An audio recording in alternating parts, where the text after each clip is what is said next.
Can you see anything? Yes, recording. Is it? Oh, yeah. Right.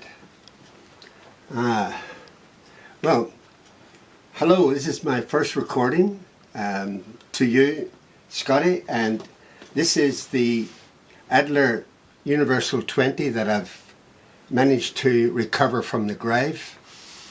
And before it was completely gummed up.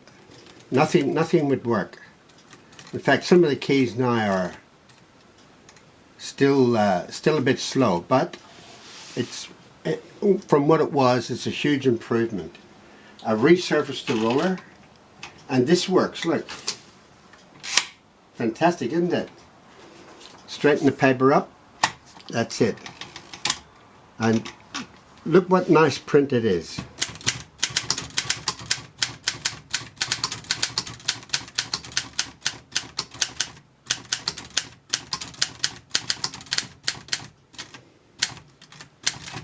Okay, nice print, beautiful, lovely pica, and it's got a little damaged E, but Sherlock Holmes would be the only person who would spot that. Now I'll show you how the carriage comes off. Okay, I'd undo the thumb wheel here on either side, just loosen them off a bit.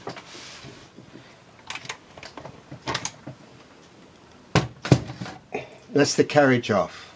Look how nice it is.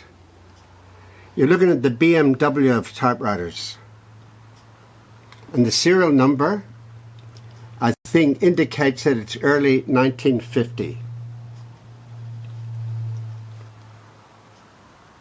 Okay.